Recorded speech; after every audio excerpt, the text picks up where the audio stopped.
maalan jiraa jirraa achumas qeerroo jirtuu tanfaan beekamta.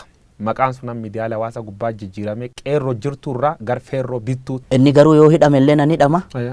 Meeqa barbaaddaa naan jedhe amma dandeessu ispoonsara na godhin jedheen. Haacaalluu hundeessaa birri miiliyoona 20 mootummaan Dr. Abiy Ahmad yookaan paartiin biltsiginnaa kennitee fi qeerroo jirtuu jedhe malee ferroo bittuu hin jenne. Lafallee manallee dhuu qabaachuu dubbatan. Mana dhuu qabdaadhaan Haacaalluu mana gam qaba. Biltsiginnaani gadi baanii Haacaalluu binnee turre. Agriimantii akkasii waliin qabna. Akka inni afaaniin hin dubbanne kana goone irra jedhanii gadaa baanii haa dubbatan. Madiraka irratti gize seentuuf gize buutu maaltu si qunname? Yoon illee badii qabaadhe naa of kalchan. Awwallaala nama barannillee nama barnootaan fagoon deemne. Fuulduraaf namooti shakkii qaban. Immormati. Ati na basaasta jechuudha.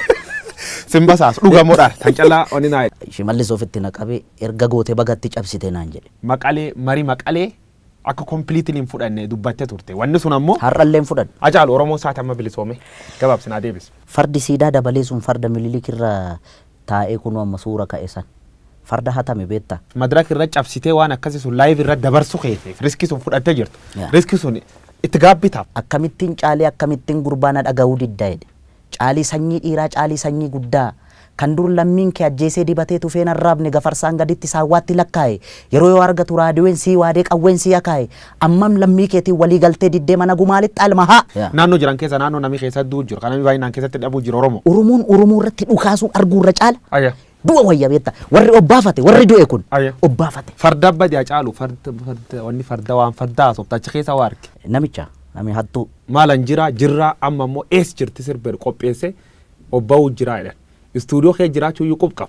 Dr. Abiy waraana isaa ajaje akka Jawaar ajjeesu yookaan qabsaa Oromoo hayyuu tokko akka ajjeesu nafxanyaan halkanii guyyaa irratti hojjechaa jirti. Oromoo waan adda waan fayyad qabdi. Baala gizee dhamte gizee du'atillee attaak waan godhamtuuf. Jireenya ofii mo'uun akka hin danda'amne gatiin beekeef. Waraanni inni Oromoo irra godhu waraan qulqullootaa ta'edhani warri yaadiin jira.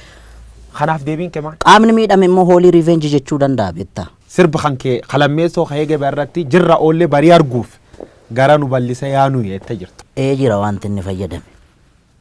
Abaarsa nafxanyaa fayyadameera. Jijjiirame Abiy Ahmad jalqab kun waggaa lama keessa taag deema deemi. Kara sirriir jiraa warreen jira. Abiy Ahmad kara sirriir hin jiru dogongor guddoo hojjechuu jiru warreen jira. Kan keessa kan fudhatanii. Nafxanyaan diina Oromooti. Kaleessas diina Oromooti. Hardhallee diina Oromooti. Gara fuulduraattis diina Oromooti. Akka wallaalummaa yaada Haacaalluu hundeessaatti.